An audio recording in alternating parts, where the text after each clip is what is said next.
What happens when the man she called overly dramatic for leaving is the same man whose calm, numbered evidence is now stapled to a divorce petition with temporary orders? How does the husband she painted as controlling and stingy become the one who quietly walks out of the courthouse lobby while she finally feels the pain of losing the comfort, money, and image she once squeezed out of his love? Before we dive deeper into this story, I have one small request. Please subscribe, drop a like, comment, and hit that hype button to boost this channel so more people can discover these incredible stories. My name is Corin Vale, and for a long time I believed love meant saying yes, even when every part of me wanted to say no. When Lena smiled at me and called me her rock, her safe place, I felt proud. When she asked for help with rent, a car, a course, I told myself I was investing in our future together. I did not notice at first that my love was becoming a kind of card she played whenever she wanted something, that every gentle word ended with a request and every thank you turned into a new demand. When I hesitated, she said I was stingy, that I did not believe in her dreams, that I was trying to control her. Soon my friends, her family, even strangers online knew me as the cold husband who counted every coin and held her back. I stayed quiet and kept paying, thinking things would calm down if I just loved her harder. They did not.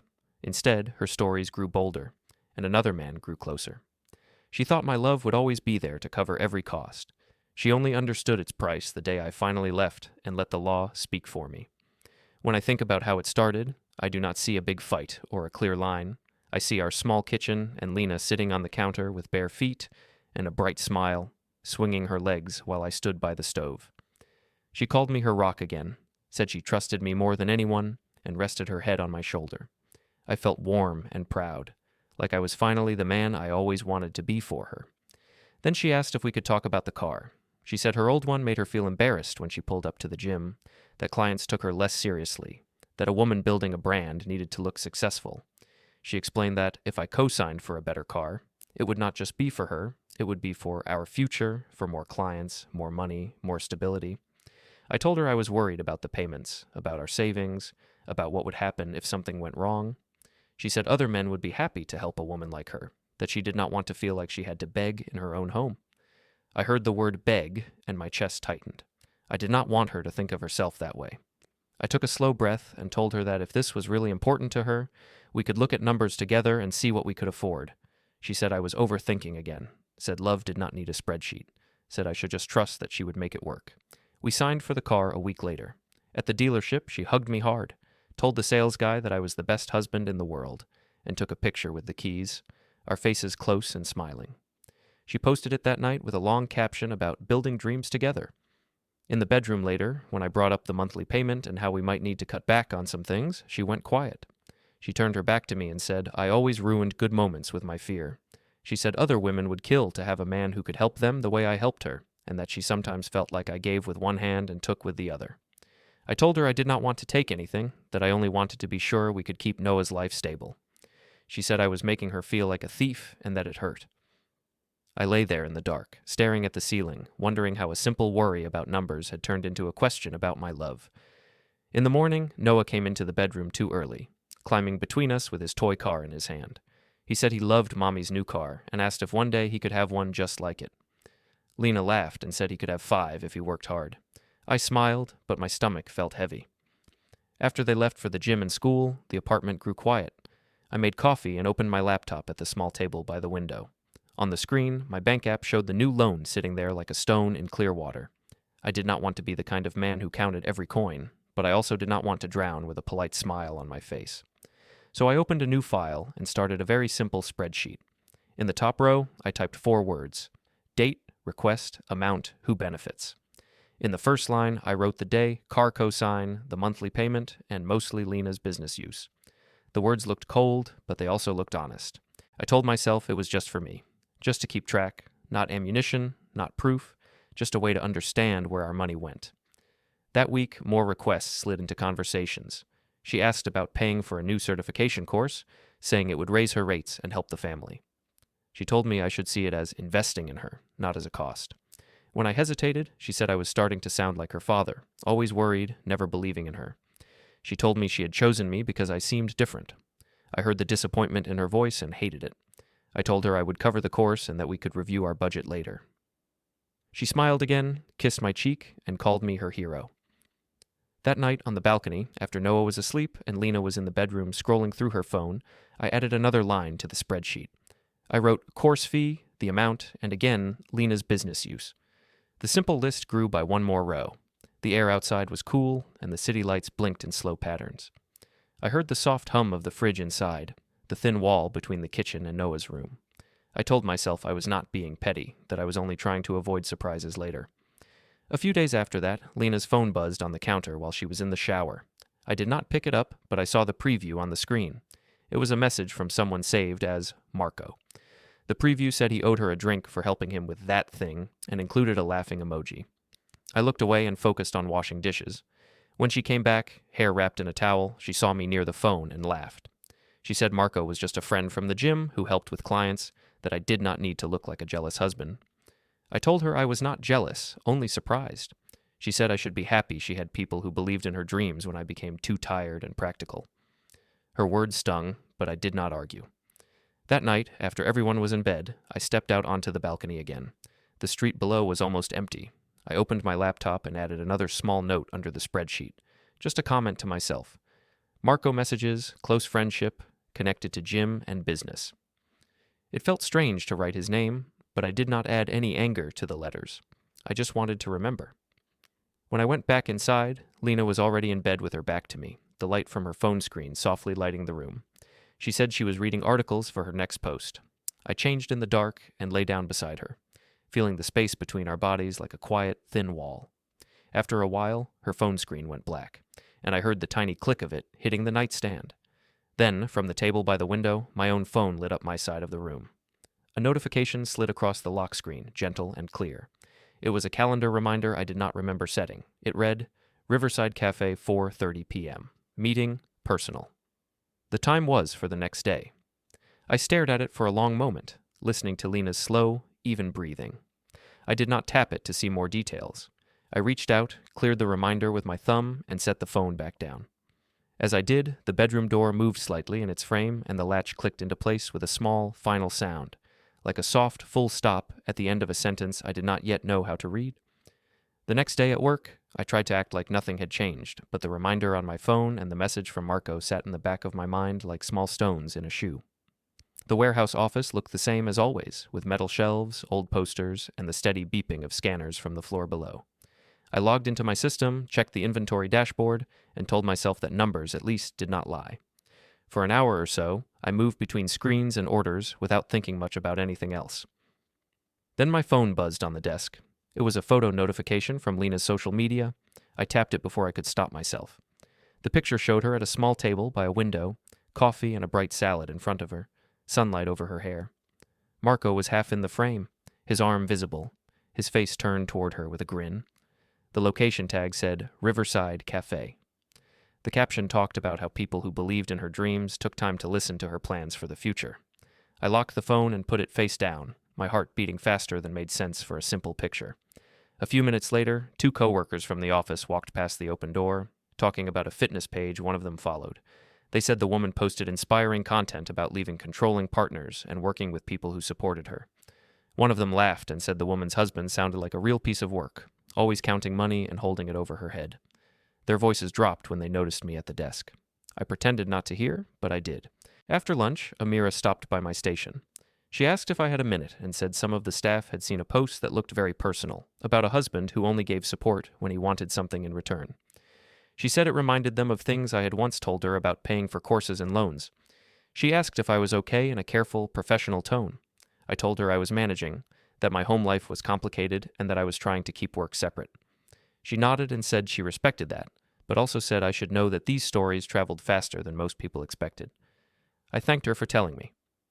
When she left, I opened my email to focus on inventory reports, but my eyes kept drifting to the corner of the screen where notifications popped up. By mid-afternoon, my manager, Mr. Hales, stood in the doorway. He asked if we could have a quick word in his office. My stomach tightened, but I said that was fine. His office was small and cluttered, with forms pinned to a board and a calendar showing shipment dates. He said that people sometimes brought personal stress into work without meaning to, and that he had heard there was some noise online about a fitness influencer talking about her husband who controlled money. He said some staff thought it was about me and asked if there was anything that might affect my performance or the company's name. I listened to every word and forced my breathing to stay even. I told him, in a calm voice, that my wife liked to share stories for her page, that sometimes she made me sound harsher than I was, and that I had never stopped her from working or studying. I said we were having tension at home and that I was not happy about being described that way in public, but I also said I had no intention of bringing that fight into the warehouse. I told him my work was still steady and that I took my responsibilities seriously. He seemed relieved but also cautious. He said he believed me, yet also reminded me that anything that damaged the store's reputation could become a problem for everyone. He suggested I try to keep things calm at home. I did not tell him that calm was the one thing I could not control anymore. When I came back to my station, there was a short break in my tasks. I opened my desk drawer and took out a small notepad. On one page, I wrote the date, the name of the store, manager meeting about social media, and a few short notes about what he said. Later, I would move those lines into my spreadsheet. For now, the simple act of writing them made my thoughts feel less chaotic. On my way out of the building at the end of the shift, my phone buzzed again. This time, it was a group chat notification with a picture from Lena's story. Someone had forwarded it. The clip showed Lena talking to the camera at Riverside Cafe. She spoke about how sometimes love was just a word people used when they wanted to keep you small, and how true support looked like listening, investing, and never questioning her choices. Marco's voice could be heard laughing in the background. A sticker covered his face, but his arm and watch were the same as in the photo. The message in the group chat said they wished more men were like Marco and fewer like the husband in the story. I did not reply. On the bus home, I stared out the window and watched the streets pass by like a long line of silent witnesses. I opened my spreadsheet on my phone, added a new section called Public Story, and wrote brief notes about the Riverside Cafe post, the group chat, and the manager's meeting. I did not add emotions to the cells, only facts. When I arrived at our building, Lena's car was already in the parking area, parked at an angle that showed off its clean lines. I noticed another car I did not recognize parked not far behind hers, facing the street. It looked like Marco's from some of her older gym pictures. I felt a tightness in my chest, but kept walking. In the stairwell, I heard low voices drifting down from our floor. I slowed my steps without meaning to. Lena's voice came first, light and excited, talking about a new class she might offer with Marco. His voice answered, saying he loved that she was finally putting herself first. They laughed about someone who still thought bills and love were the same thing. I stopped on the last step before the landing and stood there for a count of 3, then made my footsteps louder on purpose as I continued up, giving them time to move apart if they wanted. When I reached the door, Marco was already halfway down the hall, heading toward the stairs, his gym bag over his shoulder. He greeted me with a cheerful wave that did not touch his eyes and said he was just dropping off some flyers for an event. Lena, standing by the kitchen doorway, smiled in a tight way and said Marco was helping her with branding and that I did not need to look worried. I told her I was not worried, just tired from work, and went to our bedroom to change. In the evening, Noah sat at the table drawing while Lena edited a new video on her phone. I made dinner, simple food, and placed plates in front of them. Noah asked why I looked sad. I told him I was just thinking a lot about numbers at work, and that sometimes grown-ups carried thoughts home by mistake. Lena said I was always thinking about numbers, that maybe if I relaxed and supported her more, there would be fewer problems. I did not argue. After Noah went to bed, I went out to the balcony again with my laptop. The air felt cooler than the night before. I opened my spreadsheet and carefully added what had happened. Riverside Cafe content, manager meeting, group chat clip, voices in the stairwell, 2 cars at the building. I added a new column and titled it Witnesses Reach. In its cells, I wrote co-workers, manager, neighbor cars, Marco. The file saved with a little spinning icon. A small message appeared on the screen saying the document had been backed up. Inside, I could hear the faint sound of Lena's recording app beep and then her soft social voice describing men who fear powerful women. I closed the laptop and leaned on the balcony railing for a moment, looking down at the streetlights. When I went back inside, the living room lights were low, making everything look softer than it felt. Lena sat on the couch with her phone, the screen glow lighting her face. As I walked past, she glanced up and said some of her followers were asking when she would finally leave the man who used his love as a leash. She said she did not blame them for asking. I told her, in a quiet tone, that love was not a leash, and that money paid for bills, not obedience. She rolled her eyes and said I would never understand. I did not push further. I went to the kitchen, rinsed my mug, and set it on the opposite side of the counter from hers without thinking, our handles pointing away from each other. My phone buzzed on the table with a new notification. It was a message from an unknown number that showed up only as private, asking if this was still a good time to talk later in the week about next steps. At almost the same moment, a new reminder appeared in my calendar, created on my device earlier that day when my manager sent a meeting invite. It was marked Meeting Personal for the following Tuesday afternoon. The words sat on the screen in simple font. I stared at both notifications, the unknown number and the neat calendar entry, and felt something shift inside me. I did not reply yet. I locked the phone and turned off the kitchen light. As I walked toward the bedroom, Lena closed a message on her screen and the door clicked softly behind her, leaving me in the dim hallway with the quiet feeling that I was being pushed toward a different kind of conversation, one that would not happen over dinner or in bed. The fundraiser at the community center was supposed to be proof, according to Lena, that I believed in her dreams. She said it that morning while tying her shoes, standing in the hallway with her gym bag already packed. She told me the event was a big chance for her brand, that people from the gym and local businesses would be there, and that it would look very bad if her own husband stayed home just because he felt a little uncomfortable about some posts. I told her, in a calm voice, that I planned to come, that I wanted to support her work, but that I was still hurt by the way she talked about me online. She shrugged and said if I did not want to be seen as the villain, maybe I should behave less like one. The words were light, but they landed heavy. In the afternoon, I picked up Noah from a friend's house and drove to the community center. The hall was bright and loud, full of music, mats on the floor, and tables of snacks and merchandise. Lena stood near the front wearing a branded shirt, microphone in her hand, Marco beside her with a wireless speaker. She greeted us with a big smile for Noah and a smaller, tighter one for me. She told Noah she was happy Daddy let Mommy do big things today. I felt the edge under the words, but I did not react. We found seats near the back. People stretched, laughed, and took photos. At some point, Lena called for attention and asked everyone to gather near the front. She said she wanted to share a short story about how to get what you need from life when the people close to you don't always see your vision. The crowd moved closer. Noah sat on my knee, his hand clutching my sleeve. I watched Lena raise the microphone, her eyes scanning the room. She began with a soft voice, describing a woman who had big dreams but small support. She explained how this woman had a husband who loved her, but only in ways that were safe for him. She said he offered help, but always with conditions, always with little strings tied to every coin. She told them this woman had to learn how to use the love he claimed to have as fuel for her own success.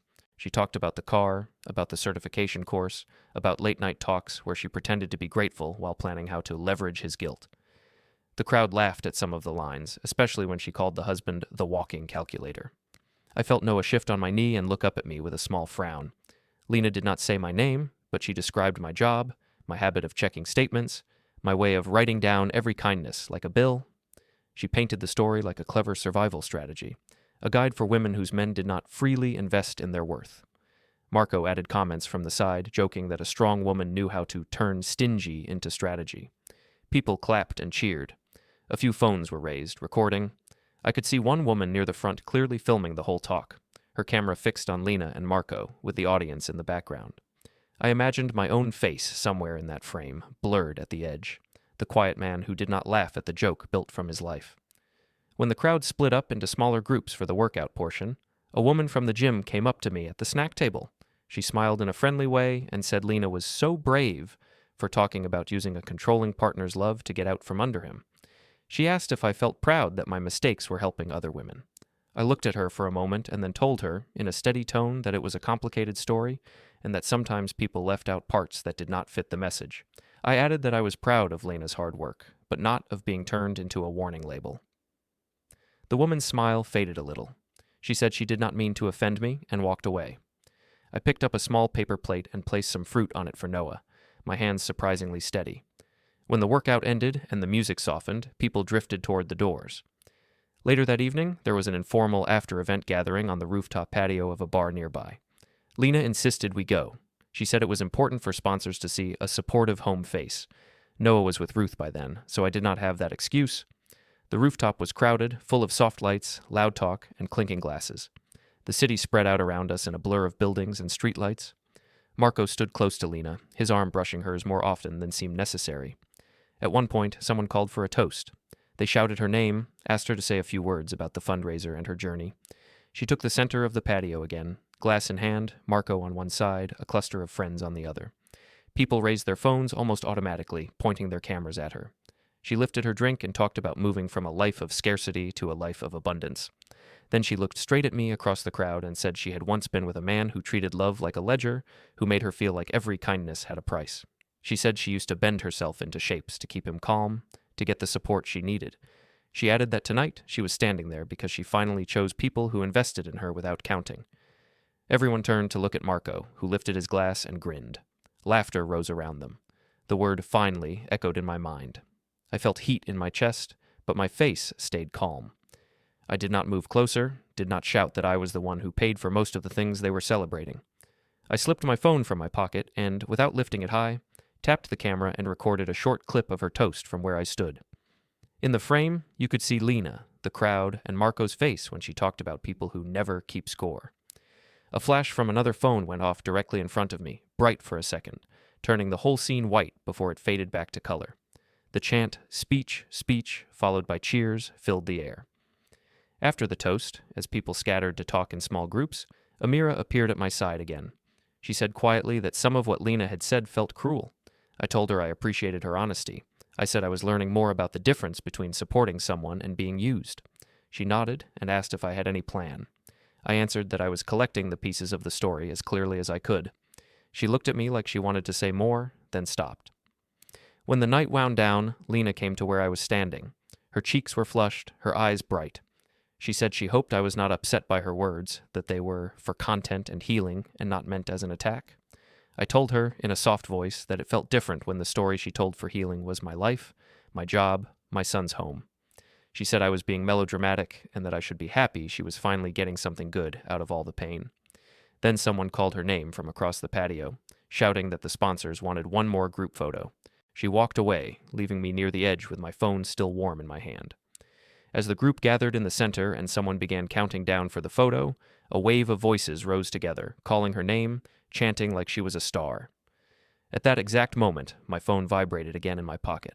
I glanced at the screen. It showed a call from private, and under it, a silent notification from my calendar.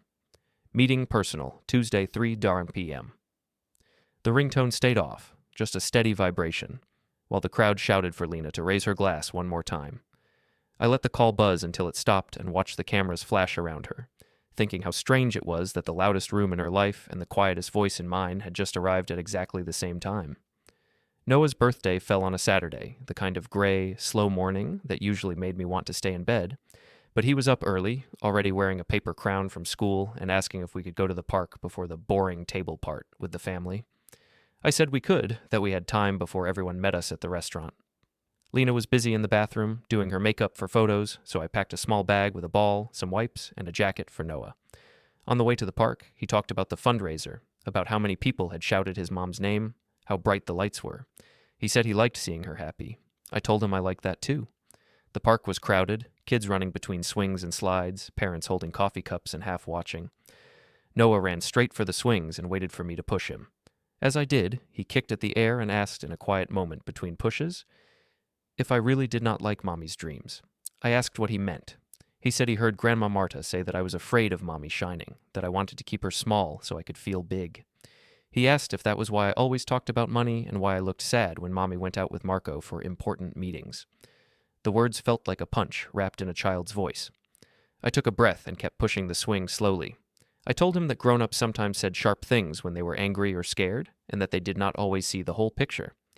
I said I wanted Mommy to be happy and successful, but I also had to think about rent, food, school, and the future. I told him money should be a tool, not a weapon, and that love and bills were not the same thing. I finished by saying I loved both of them, and that nothing he did had caused any of this. He went quiet, then asked if we could still get ice cream after the restaurant. I said we could. At the restaurant, a long table had been set up, paper cloth already decorated with crayons and crumbs.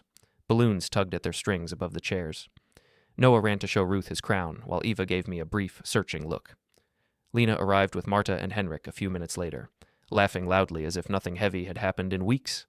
She kissed Noah's head, hugged Ruth, then stood at the end of the table like a host on a show. As we ate, the conversation moved between work, school, and old stories. At some point, one of Lena's cousins, already glossy-eyed from drinks, asked how her business for freedom was going and said he loved her content about leaving financial control. He asked, half joking, if this was the last birthday Noah would have with both parents at the table. People laughed uneasily. Lena smiled with a kind of sad glamour and said sometimes love hurt, but that growth required pain. She started telling one of her favorite stories, the one about a woman who had to manipulate love just to get what she needed. She described a husband who only opened his wallet when he felt worshipped, who called every payment a gift and then used it later as proof of his generosity. She mentioned the car, the course, the rent, but left out her begging, her promises, her late-night speeches about our future. She told them how this woman learned to play the part of the grateful wife until she had what she needed, then slowly stopped performing. The table grew quiet as she spoke, then filled with murmurs and little nods.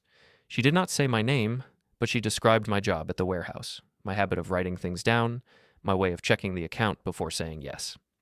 Marta put down her fork and said loudly that she was proud of her daughter for not letting a stingy man keep her from blooming. She said men like me like to pretend they were generous while counting every coin behind closed doors. Henrik stared at his plate, shoulders slumped. Ruth's fingers tightened around her glass. Noah sat between us, looking from face to face like he was watching a game he did not understand. I let Lena finish without interruption. When the noise dipped, I spoke in a low, steady voice that cut through the chatter more than volume would have. I said I remembered every payment she mentioned. I said I co-signed the car, paid for the course, and covered months of rent, because I believed in our life together and in her work.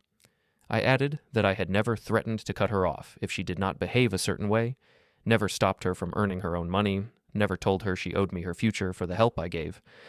I said using words like control and abuse in front of a child was serious and that I was asking everyone at the table to remember Noah was listening. For a moment, no one moved. The clinking of plates from other tables filled the gap. Eva looked at me with tears starting in her eyes. Ruth nodded once, sharply. Marta snorted and said that abusers always sounded calm in public, that they loved to talk about numbers and facts. Lena said I was rewriting history to protect my image. I did not answer that. Instead, I turned slightly toward Noah and asked him if he wanted dessert. He nodded and pulled on my sleeve. The meal went on, but a crack had opened along the table.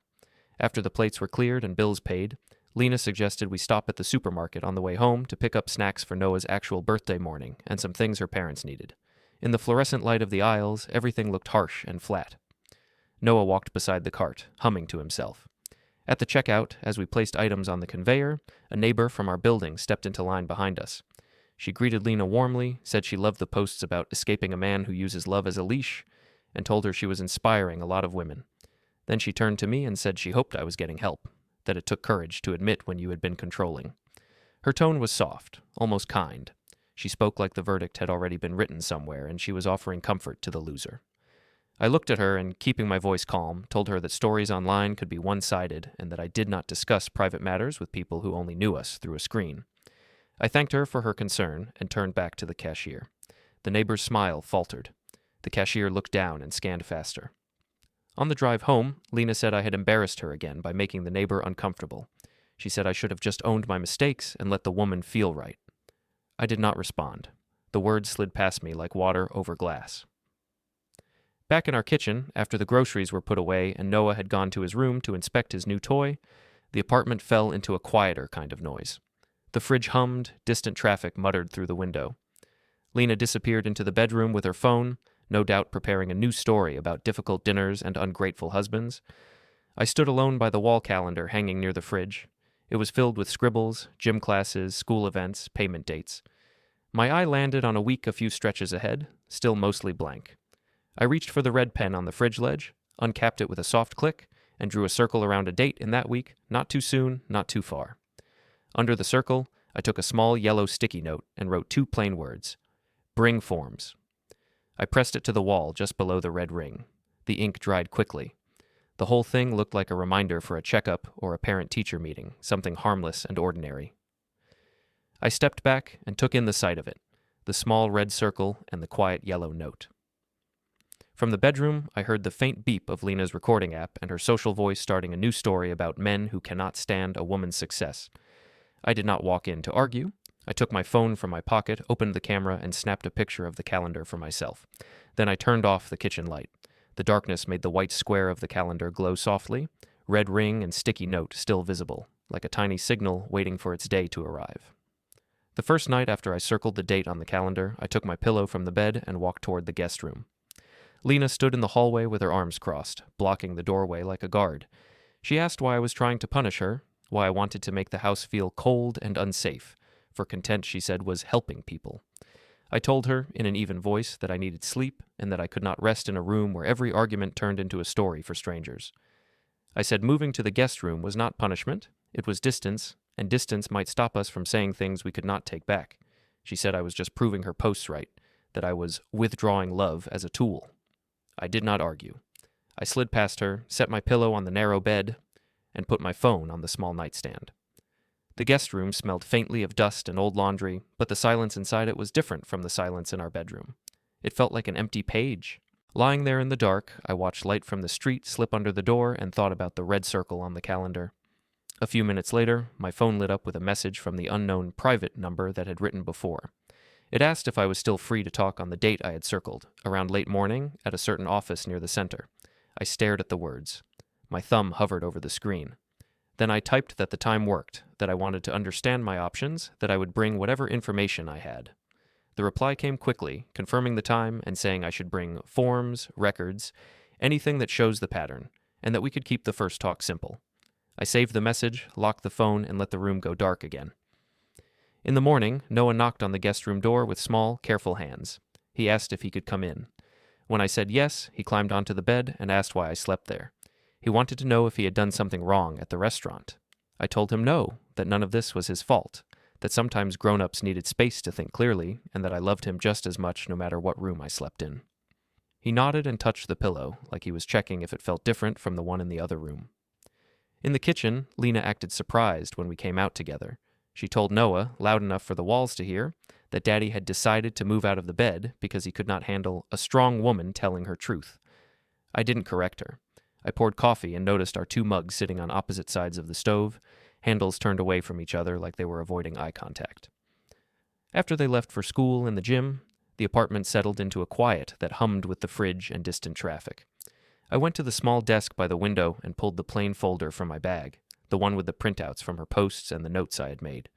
I opened my laptop and created a folder named Archive A, then another beside it called Archive B. Inside Archive A, I made 3 more folders: Household, Bank, and Public. In Household, I started scanning bills with both our names, the lease, the car agreement, the course payment confirmation. Each time the scanner finished, a small message on the screen said the file had been backed up. The simple line, "File uploaded successfully," calmed me more than any long speech ever had. In Public, I saved screenshots of posts and videos about using love as currency, labeled only with dates and short phrases. In Bank, I put statements showing payments, transfers, and the way money moved whenever a new dream appeared on her page. After an hour, I opened a clean binder and slid a strip of paper into the spine with the word "household" written in plain letters. I filled clear sleeves with printed copies of the same documents I had scanned. The binder was thin at first, but soon grew a little heavy in my hands. It still looked like something boring you might ignore on a shelf, which was exactly how I wanted it to look. At some point, I heard the main door of the building open and close downstairs, footsteps moving up the stairwell, voices passing our floor. The sounds reminded me how thin our walls were. I reached into the desk drawer and pulled out a small USB stick. On a strip of tape, I wrote the day's date in neat numbers and wrapped it around the plastic. I copied the most important files from Archive A onto it, watching a progress bar crawl across the screen. When it finished, I opened the bottom drawer, lifted an old folder labeled Taxes, and taped the USB stick to its underside. Then I slid the drawer shut and turned the key in the small lock. The click was soft but final. In the afternoon, Eva stopped by with a small gift for Noah and a bag of fruit from the market. When she saw me step out of the guest room, she looked from the bed behind me to the binders on the shelf near the desk. She asked, in a low voice away from Noah, if we were really sleeping apart now. I told her yes, that I needed space. She said she had watched some of Lena's new posts and that they made her uncomfortable, that they sounded less like truth and more like performance.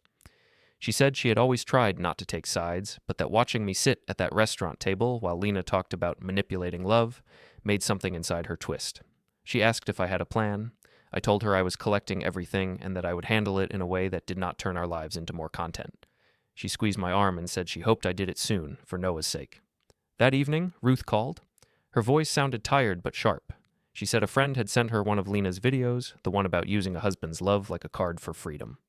She asked how long I planned to let my name sit under someone else's story. I told her I was working on something and that I was trying to stay calm. She said calm was good, but that calm without action could turn into slow drowning. She told me she would stand by whatever step I took as long as I kept my hands clean. After the call, I walked down to the parking garage with a bag of trash. The air down there was cool and smelled like dust and rubber. My car was parked facing the street, ready to move. I leaned against the door and pulled out my phone.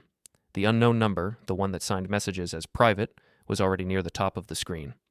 I tapped and typed a short message, confirming that I would come on the circled date at the time we had agreed.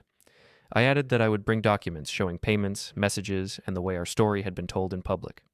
The reply came back saying that was good, that it would help them explain my options clearly. No big words, no drama, just steps. When I came back upstairs, Lena was pacing in the living room, phone in hand. She said she had noticed the binders in the locked drawer and wanted to know why I was acting like a lawyer. She accused me of planning to trap her, of collecting things to twist against her.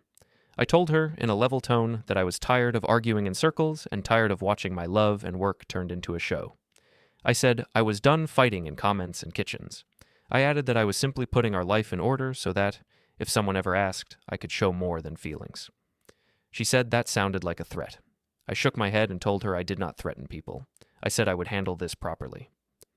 At that moment, my phone, lying on the edge of the guest bed, buzzed with a soft alarm. On the screen, in small letters, an alert glowed. Paper drop 11:00 a.m. Lena stared at it, then at me. She asked what it meant.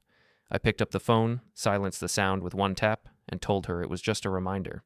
Then I repeated, in the same calm voice, that I would handle things properly and that, for once, the story of our love and money would not be told only on her page. The hallway light flicked off as she turned away, leaving me standing in the dim corridor with the faint afterimage of those two words on my screen, and the quiet feeling that the day inside the red circle was finally coming into focus. The courthouse lobby felt too bright for how tired I was. Lena walked in ahead of me with Marta, talking about finally breaking free and checking her phone camera. I stood near a column with my folder in my hand, Eva beside me, quiet. A man in a plain jacket stepped toward Lena, asked for her full name, then gave her a thick envelope. He said it was a divorce petition with temporary financial and possession orders and a proposed custody schedule for Noah. She stared at my notes quoted inside and called me cruel. I told her the court would decide now, then walked out into the plaza.